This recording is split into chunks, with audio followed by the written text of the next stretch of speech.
Hello friends, welcome to हिंदून academy. तर आजच्या व्हिडिओमध्ये आपण पाहतोय लॅब सायंटिफिक ऑफिसर यासाठी एलिजिबिलिटी काय आहे, त्याचबरोबर त्यांची सॅलरी काय आहे, एज लिमिटेशन आणि त्यांचं सिलेबस काय आहे, टेक्निकल सिलेबस, या सर्व गोष्टी आपण या व्हिडिओमध्ये पाहणार आहोत.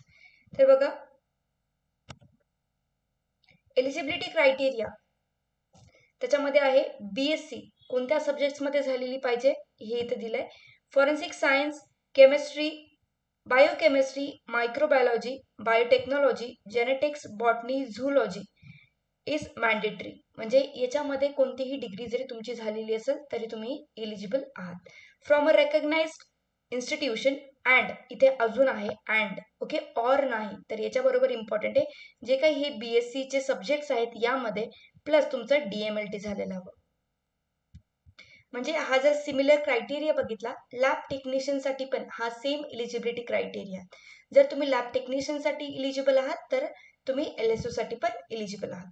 इथे बघा अजून or degree of bachelor of paramedical technology in laboratory और bachelor of science in paramedical technology, जरी हे तुमचं झालेलं असेल तरी सुद्धा तुम्ही इलिजिबल आहात. या दोन्ही मधून कोणताही प्रकार तुम्ही इलिजिबल आहात तर तुम्ही या एक्झामसाठी अप्लाय करू शकता. तर याच्यामध्ये बघा सॅलरी जी काही ही पोस्ट आहे, जी ग्रुप सी ची पोस्ट असणार आहे आणि याच्यामध्ये S8 टू S10 पर्यंत सॅलरी मिळते. जर एक तुम्ही बेसिक पे जर रेंज बघितली तर 25,000 टू 81,000 च्या याच्यामध्ये आहे. तर अलावन्सेस तुम्हाला याच्यामध्ये मिळतात, जसं की DNS allowance, house rent allowance. Age limitations बघा याच्यामध्ये काय आहे, जे मिनिमम एज आहे ती किती असणार आहे, 18 इयर्स. मॅक्झिमम एज आहे फॉर ओपन कॅन्डिडेट, ओपन कॅटेगरीचे जे कॅन्डिडेट्स आहेत त्यांच्यासाठी जर तुम्ही मॅक्झिमम एज बघितलं 38 आहे. आणि जे एज रिलॅक्सेशन मध्ये बसतात ते कोण आहेत, जे याच्यामध्ये फिल फॉर्म करणार आहेत. म्हणजे कॅटेगरी वाईज जर फॉर्म तुम्ही फिल करताय तर तुम्हाला एज रिलॅक्सेशन मिळेल. त्याच्यामध्ये 48 इयर्स पर्यंत तुम्ही हा फॉर्म भरू शकता.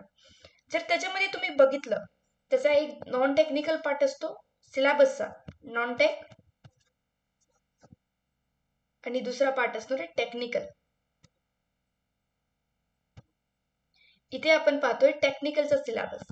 याच्यामध्ये बघा काय, general information of diseases, that is parasitological, bacteriological, hematology and virology of malaria, filaria, dengue, chikungunya, lepto, zika, swine flu etcetera. म्हणजे ज्यावेळेस तुम्ही हे स्टडी करता त्याच्यामध्ये तुम्हाला काय माहिती पाहिजे, कोणते पॉझिटिव्ह एजंट्स आहे, सिम्पटम्स काय आहे, त्यांची लाईफ सायकल काय.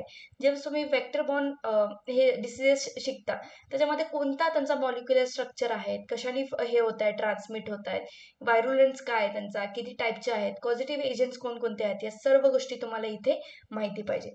त्या रिलेटेड बघा, treatment related to malaria and filaria, यांचे ट्रीटमेंट काय आहेत, वॅक्सिनेशन प्रोग्राम्स कोणते आहेत, जर त्यांच्याकडे वॅक्सिनेशन नाही तर कोणत्या वेगवेगळ्या डोसेजेस त्यांना दिले जातात किंवा मेडिकेशन त्यांना दिले जातात, ड्रग्सची नावं स्पेसिफिक टू डिसीजेस, या सर्व गोष्टी तुम्ही कशामध्ये शिकता, treatment related to malaria and filaria. Now laboratory operating procedures of all vector borne diseases. Vector borne diseases यांच्यासाठी लॅबोरेटरी ऑपरेटिंग प्रोसिजर्स काय आहेत, म्हणजे सर्व वेक्टरबॉर्न डिसीजेस जसं की कोणते आहेत, मलेरिया, डेंग्यू, अशा यांच्यासाठी काय लॅबोरेटरी ऑपरेटिंग प्रोसिजर्स तुम्हाला माहिती पाहिजे. Then technological information, hands on training of all vector borne diseases. तर जो हा सिलेबस आहे तो कशाच्या रिलेटेड आहे, तो टेक्निकल पार्ट असणार आहे. एक्झाम पॅटर्न मी पुढील व्हिडिओमध्ये तुम्हाला डिटेलमध्ये एक्सप्लेन करेल. तर आपल्या अकॅडमीमध्ये लॅब असिस्टंट, लॅब टेक्निशियन या दोघांच्या कंबाईन बॅचेस ॲज वेल ॲज आपल्याकडे सॅनिटरी इन्स्पेक्टरच्या बॅचेस सुरू झालेल्या आहेत. जर तुम्ही या एक्झामसाठी इलिजिबल असाल आणि या एक्झामसाठी प्रिपरेशनसाठी तुम्ही इच्छुक असाल तर तुम्ही आपल्या अकॅडमीमध्ये दिलेल्या नंबरवरती कॉन्टॅक्ट करून या बॅचेसमध्ये एनरोल करू शकता. थँक्यू. भेटूयात आपण पुढील व्हिडिओमध्ये.